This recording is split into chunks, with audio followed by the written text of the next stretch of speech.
رہنے والی نہیں، یہ مجھ سے ہضم ہونے والی نہیں ہے۔ آپ خدا را میں نے معافی مانگی، عمر سے معافی نہ ملی، بدلہ دینے کے لیے میں تیار ہو گیا لیکن بدلہ بھی نہیں لیا، انہوں نے آخرت پہ ٹال دیا۔ یہ میری زندگی کا بڑا خطرناک حادثہ ہے۔ اللہ کے نبی میں الجھا ہوا ہوں اس لیے کہ جتنا جلدی ہو سکے آپ ہم میں اور عمر میں صلح کروا دے، معاملہ آخرت نہ رہے قبل اس کی کہ میری موت نہ۔ کہنا دراصل واقعے کا خلاصہ یہ ہے میرے عزیزوں کہ تھوڑی سی بات ہوئی، بات کرنے میں جلدی کر گئے اور بس مزاج کے خلاف ہو گیا کہ ہم آخرت میں نام آخرت کا آیا اور بس صاحب بدلہ بھی دینے کے لیے تیار۔ صرف یہ ایک واقعہ آج میرے محبوب ترین بستی کے میرے نوجوانان، پروان والے، بھرمپور والے، اطراف جوانی والے لے کہ ہر کسی کو اپنی فکر لاحق ہو جائے آخرت کی، ہر کسی کو یہ احساس ہو جائے تو کوئی کسی کو دکھ بھی نہیں دے گا، تکلیف نہیں دے گا، چھ جائے کہ ہم حقوق پر ڈاکہ ڈال دے، چھ جائے کہ ظلم و زیادتی کا شکار ہو جائے، کوئی کسی کو زبان سے تکلیف دینا بھی گوارا نہیں کرے گا۔ ارے واہ، بات کرنے میں جلدی کرنا یہ کون سی گستاخی ہے، لیکن ان کے مزاج سے مطابق اس کے خلاف تھا اور ہاں صاحب معاف نہ کیا، بدلہ نہ لیا، پہنچ گئے اللہ کے نبی کی خدمت میں، معافی تلافی کروائے آپ آقا، ورنہ آخرت پر معاملہ کر چکا ہے۔ اور گھر صاحب حضرت عمر فاروق رضی اللہ تعالیٰ عنہ اپنے گھر جا رہے تھے،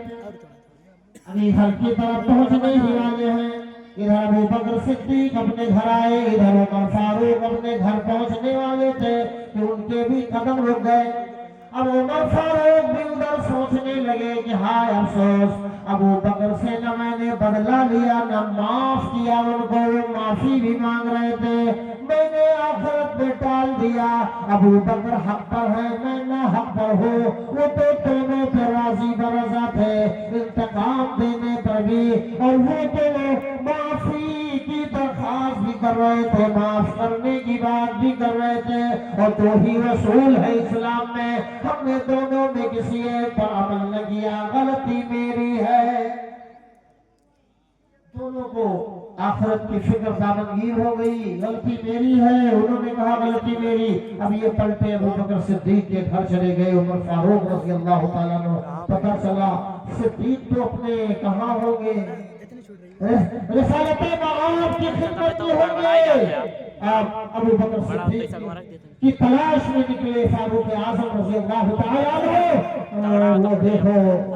نبی کریم صلی اللہ علیہ وسلم کے پاس پہنچ رہے ہیں۔ اب صدیق تو موجود ہی تھے، اب عمر فاروق رضی اللہ تعالیٰ عنہ کو آتا ہوا دیکھ کر اللہ کے نبی نے فرمایا، ارشاد فرمایا آمنہ کے لال نے، ارے آؤ جناب، تم ہی تو وہ عمر ہو، آؤ تم ہی وہ عمر ہونا جس نے میرے صدیق کو معاف نہ کیا۔ یاد رکھو جب دنیا لوگوں عرض کرنے کا مطلب یہ ہے کہ تم نے بدلہ لے لیا ہوتا یا معاف کر دیا ہوتا تو آخرکار ڈانٹ پڑنے لگی عمر پہ۔ صدیق اکبر نے آبجیکشن لیا ادب احترام کے ساتھ کہ اللہ کے نبی غلطی میری ہے، خطا میری ہے، ڈانٹ عمر کو پڑ رہی ہے، میں اور پریشان ہو رہا ہوں، اللہ کے رسول صلی اللہ علیہ وسلم مجھے ڈانٹا جائے، مجھے جھڑکا جائے۔ لیکن لوگوں آپ دیکھو تو صحیح، اس نبی امی وہ ہاشمی کے دربار سے جانتے ہی آپ ہیں صادر ہوتا ہے تو عدل و انصاف پر مبنی فیصلہ صادر ہوتا ہے، کیا جاتا ہے، اور ہاں دونوں کو احساس ہوا اپنی اپنی غلطی کا، اور خاص طور سے فکر دامنگیر ہوئی آخرت کی، اور دونوں نے آپس میں ایک دوسرے سے گلے مل لیا، ایک دوسرے کے ایک ہو کر کے رہ گئے۔ سبحان اللہ، یہی فکر آخرت کی اگر آج بھی ہم نے اور آپ نے سما جائے، ہمارے آپ کے قلوب و اذہان میں اتر جائے، تو بے شک یہ دشمنیاں، یہ عداوتیں، یہ بغاوتیں، یہ نفرتیں، یہ ہلاکتیں، یہ تباہیاں، یہ بربادیاں تب توڑ دیں گی کہ نہیں توڑنے گی فکر ہوا وما هذه الحياة الدنيا إلا لهو ولعب وإن الدار الآخرة لهي الحيوان